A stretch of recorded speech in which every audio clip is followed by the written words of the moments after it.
Assalamualaikum warahmatullahi wabarakatuh.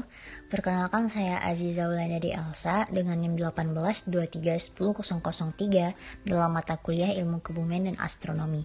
Pada pertemuan kali ini kita akan membahas mengenai bencana berbasis kearifan lokal, di mana dosen pengampu dalam mata kuliah ini adalah Ibu Rahmah Evita Putri, MPD. Narasumber yang saya wawancarai dalam kesempatan kali ini adalah Bapak Barul Rozi yang menjabat sebagai Kepala Jorong, di mana Bapak ini tinggal di daerah Pelayangan, Nagari 4 Koto Pulau Punjung, Kecamatan Pulau Punjung, Kabupaten Dharmasraya, Sumatera Barat.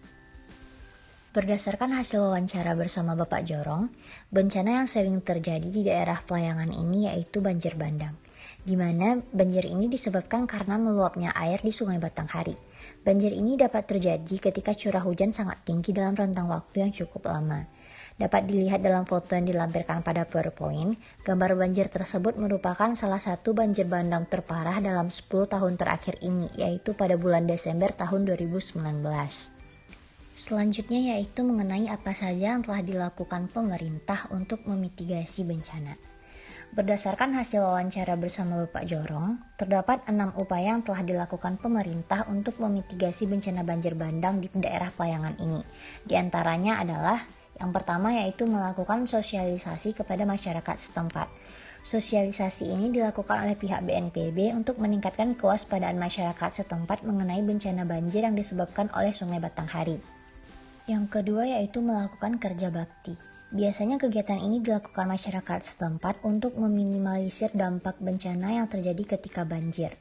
Di samping itu, kegiatan kerja bakti ini juga dapat menjaga dan melestarikan lingkungan wilayah setempat. Yang ketiga yaitu membuat tanggul. Pembuatan tanggul ini bertujuan agar tanah yang berada di sepanjang aliran Sungai Batanghari tidak terkikis oleh air, sehingga tanah tidak menjadi longsor. Yang keempat adalah mengarahkan tim gabungan TNI dan Polri ke lokasi terdampak. Biasanya ketika terjadi bencana banjir, pemerintah akan mengarahkan tim gabungan TNI dan Polri ke lokasi terdampak dengan tujuan ikut serta membantu warga untuk mengevakuasi diri. Yang kelima adalah memberikan arahan tempat evakuasi. BNPB juga akan menghimbau warga untuk segera mengungsi ke tempat evakuasi yang telah disediakan. Dan yang keenam adalah BNPB memberitahukan tempat titik kumpul ketika terjadi banjir.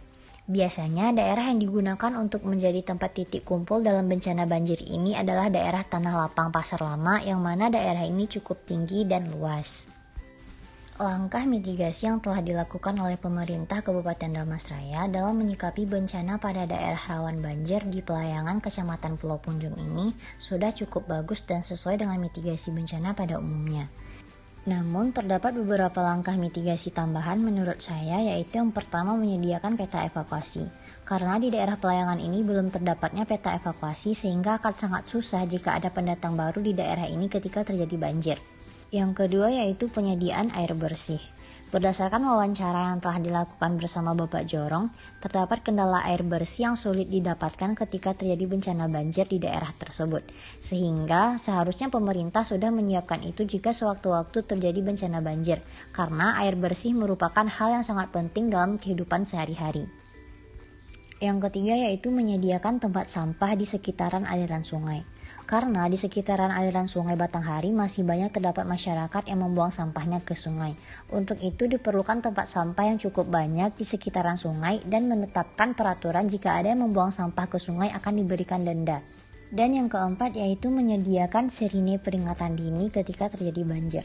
Sebaiknya pemerintah menyediakan sirine peringatan dini ketika air sudah mulai naik, agar masyarakat dapat melakukan evakuasi lebih awal tanpa menunggu air sudah mulai masuk ke dalam rumahnya. Sekian presentasi mitigasi bencana berbasis kearifan lokal dari saya. Saya akhiri dengan Assalamualaikum warahmatullahi wabarakatuh.